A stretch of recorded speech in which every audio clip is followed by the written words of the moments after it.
Crispy, and Scott Jizzy.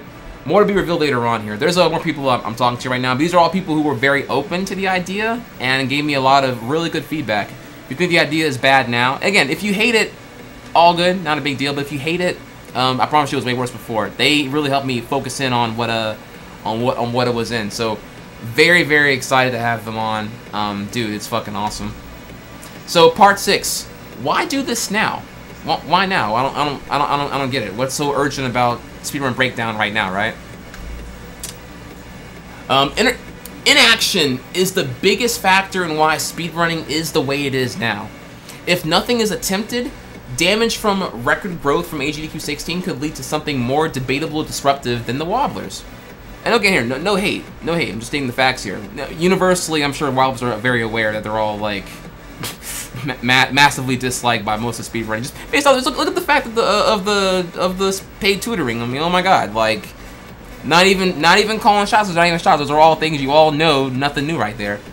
But the Wobblers are barely a year old, and look how much has changed in 1 year. That's the point. Is not even the Wobblers. The point is look how much has changed in 1 year. Look how much speedrunning has grown with money opportunities and whatnot. So we can't afford to have inaction, man. So what do I mean by inaction, dude? Not doing shit because dumb stigma against anything that's serious change. Again, you weren't even mad about money. Because what else fucking you'd be mad about sub button? You were mad about change. That was the dumbest fucking thing in the world. So the two biggest inactions in my opinion here from the past are that those who are big right now are big due to inaction. I am being seen right now due to inaction. SRL front page having the whitelisting not being overhauled to allow everyone to get the same privilege for 2 fucking years, that's inexcusable. Again, not that I'm even, you know, I didn't do anything, so I'm equally up there too. So you can hang me from a tree as well. But that means that all the old boys who were already known in 2011 got big, and the ones who found out about it and wanted to a year later got fucked. You had to do stupid ass races. Shouldn't bother. This is giving me a little bit right now. And I do them stupid ass races to keep their ratio high so they can remain on the front page. Like, meanwhile, here I am, old boy privilege, having done not even 10 races my entire life, not giving a fuck about that, dude. Like, it was completely unfair. And due to that, a lot of people who probably would have got growth from the SRL front page didn't. So, inaction there. And then SRL leaderboards not happening in 2013. I've been very covered that one for a while now, but that did change a lot of things. I would imagine, arguably, the segmentation of the community happened due to leaderboards.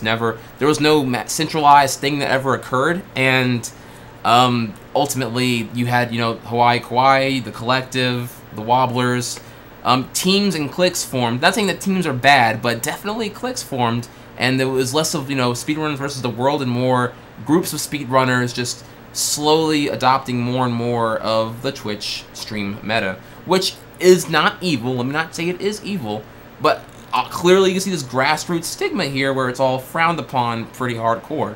So inaction is what's leading to what shape where we are so far. So I really feel that we cannot afford to do this anymore. So let's go back here now then. Okay, so back to being full-time. What's beneficial about that here is it's something different for me. It's not 100% runs because honestly I'm getting a little bit burned out there, and it's positive and healthy. This project actually really excites me, unlike anything ever has since starting June 2011. I'll be totally honest there. This thing will take up upwards of a year to finish 100%, possibly. So part 7, the final part here. What does full-time mean with this? I have the luxury of more free time, now that I'm full-time, to learn comprehensive video editing, post-production, and make the tutorial series Yoshi and other speedrunners deserve. And also, you know, gotta show up some love here too. Your sub keeps me afloat to do this. I do mean that. That's what makes it all work out here. Now, the logistics of the rollout. When I come back from PAX Prime, I'm gonna figure it out while I'm gone a little bit here. But ideally, I probably want, like, for right now, because I'm still learning the ropes here, 2 to 3 nights per week to devote to SRB video production. It won't be streamed at first. Maybe try streaming it eventually, but I don't quite know yet. Subs are going to get a ton of insight into SRB progress as incentive early to help stay subbed. You know, as long as people are subbed, I'm able to, like, stay afloat and do it. But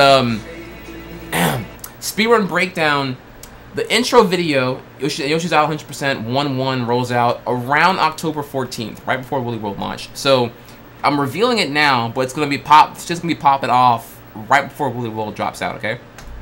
Which means and afterward videos will upload every 1 to 2 weeks. I'm gonna get more concrete as we get close to it. Really, it's more about how bad I am at production. Depends on how good I get with editing and days allowed to stream while staying afloat. I mean there might be like a sub backlash or something like not streaming or whatever. I don't quite know yet, but we'll find that out and go as we go here. So the logistics of the rollout to continue here. We'll have 2 to 3 nights per week to devote to video production. And we'll move that one again here. Okay, so future of speedrunning breakdown. If it works out, I'll assess progress and success at AGDQ 16. You know, I got the brain trust. We're gonna meet up again, so it'll be IRL meetings and for future direction, maybe even expansion of the games. Maybe I don't know yet. That's like a wild variable. I'm not counting anything yet. I'm really hoping it works out well though. Other exciting ideas that I can't wait to share soon, though subs will likely know sooner. You know, forehead. Blah blah blah, nigga. You got anything to actually show? So you know, I'm throwing you all the hypothetical, but I ain't throwing you none of the shit yet, right? So I know you mad. You sat here for like what, maybe an hour or something like that, and you're mad about, you know, what the fuck. Well, actually, I do. Ass breath. Check it. And that's the end of the slide, son. So yeah. What if I told you I did have something to show you right now? All right. So let me hang tight. Let me grab that for you real quick, and I'll give you the experience, bro. Hang on one second. I'm gonna grab some water real quick.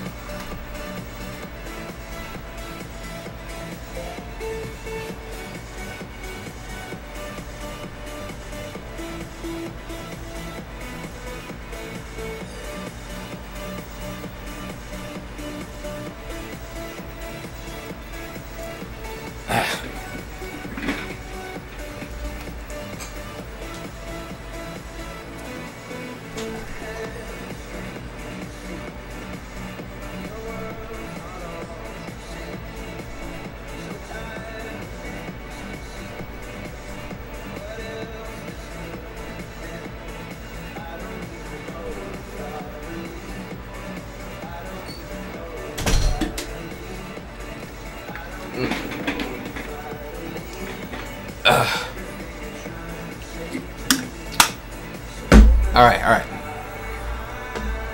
Okay.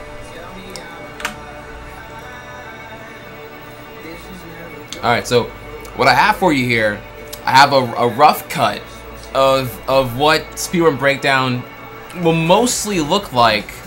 So you guys ready to see that now? All right.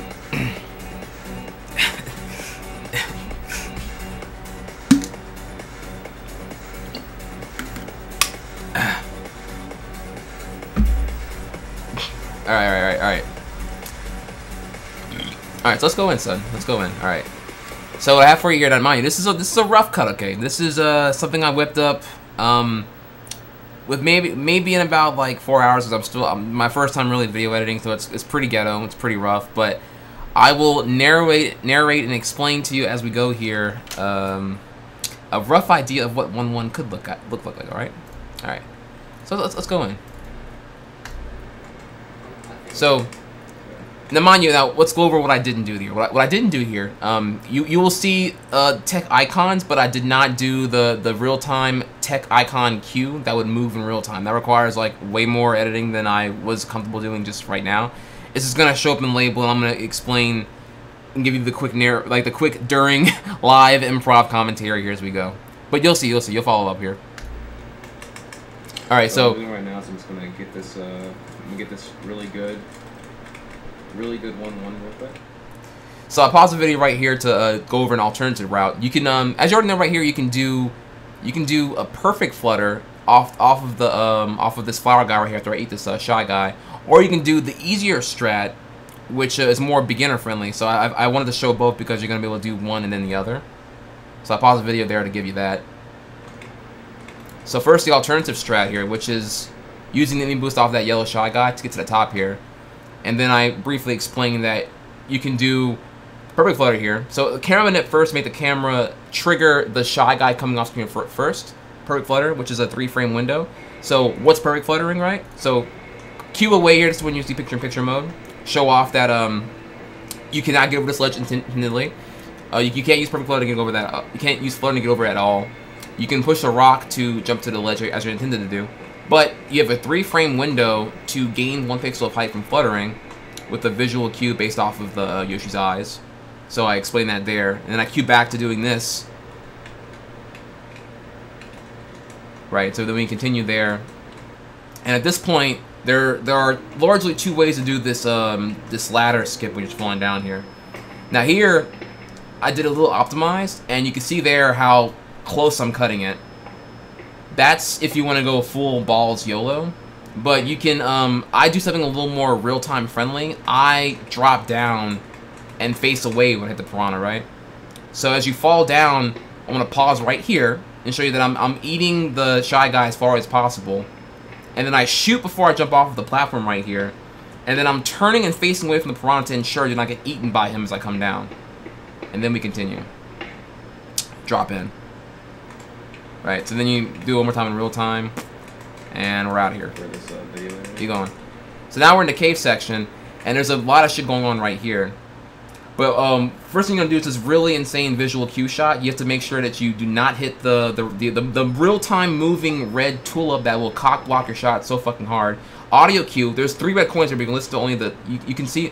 Sorry, moving so fast here. I had to make the editing for real-time, whatever. But you only see two coins right here, but you're gonna listen for the 3rd one. Right. So I'm pause here, and then here you're gonna have your aim at 12 o'clock. Shoot off that first red coin right there. And here what I'm showing off here is some people will do their egg shuffle right here. So I have the I cancel it now, the reds in the back, so the egg order doesn't matter in real time. Also need to cue away, I forgot to edit here, I'd also cue away footage of showing off what egg shuffling does in real time and how it actually matters. Right. And then afterward, so right here, you're going to shoot this flower at the bottom, but use the visual cue. You're going to shoot at the sign altogether with the neutral egg, and you're going to use the audio cue of the flower being hit to confirm you hit that, right? The next thing here, you're going to come down here. We're going to do a visual cue.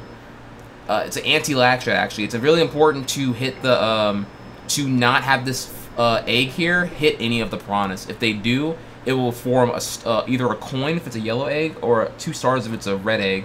And that will cause so many sprites to be on screen when you move to the next section that it will not load the stars you're going to need in the later section to get 100%. So this is an anti-lag strat. Not only that too, but if you produce more sprites, the game does lag too. So it's like double fuck my ass or whatever. So show it off in real time. And then the next part here is important. This is where I do my preferred egg shuffle. I'm coming off that platform right there. But I also want to make note here that I am moving in a way, I make sure that I'm not landing on any of this slope right here. It's always slower to move on slope, so I'm making sure to just very clutchfully, I don't know what I'm looking for, it's like barely not make that happen. And then here, we're going to show off a lot of what to not do. You don't want to spit too soon, or else he'll be in your way and you can't get to the star cloud. You don't want to spit too close, or else you won't be able to spit the shy guy out. So it's important to, right here, you want to be, you know, a visible gap between so you can hit that star cloud. And then you want to make sure that you're moving on the slope, which will move the camera upward, so that you can have the camera move up as you jump here and show off and load this flower cloud right here. If you don't do this, I have to probably edit when I show that. If you don't do that, then the camera remains grounded, and it will not load any of that shit. You're just going to be shooting at nothing, which is a problem, right? And then here there's an alternative route where, if you're new, this is not vital to do, so I'll show off the easier version here. You can just grab that purple shy guy and then do your bonus skip, right? But what I do, I'm just showing for the sake of it here. I slow it down here to make sure emphasize here. I do this like air dash dancing with this left-right tapping in order to get my correctional positioning down. You see I'm tweaking here a lot right now. And what I did there, if we go back just a little bit, Yeah, my editing here is terrible. Forgive me. As I come back here and I land, I'm grabbing that purple shy guy.